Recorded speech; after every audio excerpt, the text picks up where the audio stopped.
Jay, one thing we're very excited about in South Africa is to see the continual growth of home education here. And there's many good reasons for that, some bad reasons, some good reasons. But we're most excited about the fact that it's a growing concern and that there's more and more families, parents coming home, bringing their children home and starting this lifestyle. But with that comes the unfortunate aspect of there is such massive variety now that they don't know where to start. A parent doesn't, they go, it's like going to a massive hypermarket or something, and there's just so many choices. Where do they start? How do they begin?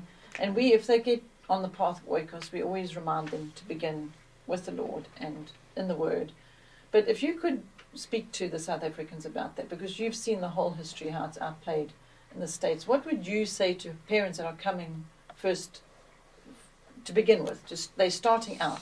What is the first thing you would like to say to them, the advice you would like to give them? Oh, before I give them that advice, I'd like to say, it was 10 years ago that I was here before, and homeschooling has grown remarkably here in South Africa in those 10 years. Sure. So even I can see that, as just as a visitor, right? Fantastic. So that's absolutely true. Yeah, I'd probably give them 3 pieces of advice, and the first one is you have got to cover your homeschool in prayer. This is a spiritual endeavor. There's no question about it.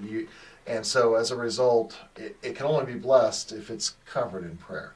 The prayer will help you keep your focus. It will allow you to share your burdens with the Lord and so forth. So that's number one. This does not work well if you don't really seriously pray about it. The second thing I would say is, right along with that, your starting place is Scripture.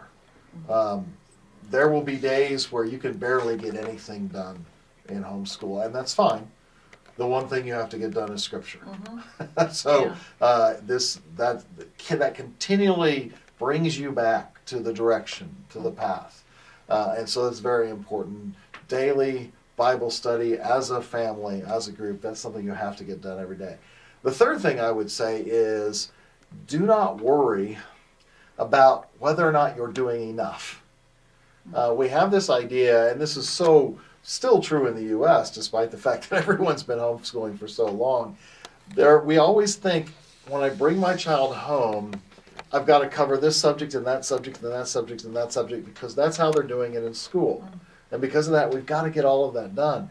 And I'd say, step back and understand that as the parent, you really, in your heart, in your spirit, you know what's best for the child. All you have to do is keep continually conversing with the Lord about this to make sure you're giving your child what you need. And it doesn't matter whether you're covering as much, more, or less than what the schools are covering. So I would say, if you're really worried about what needs to happen in school, what needs to happen for the students while they're learning, I would say, you have to be able to read. You have to be able to do basic math. You have to know a little bit about history.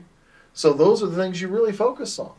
I've written a science curriculum, and I'm telling you, you don't have to focus on science, right? Because in the end, you have to do what's best for your child. And so don't worry about whether you're covering up or covering enough or covering too little. Continually think about what's best for your child, and what's best for your child may not be what the schools are doing. Maybe something completely different.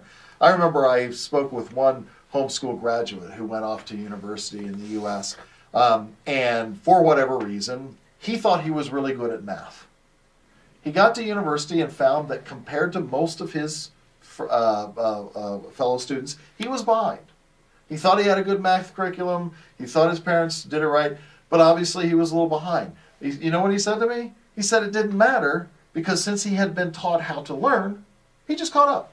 And I think that's the main focus of homeschooling when it comes to academics, is you're not trying to teach them language, math, history, science, and all that. What you're trying to teach them is how to learn. And if you can teach them that, it doesn't matter how many subjects you've covered.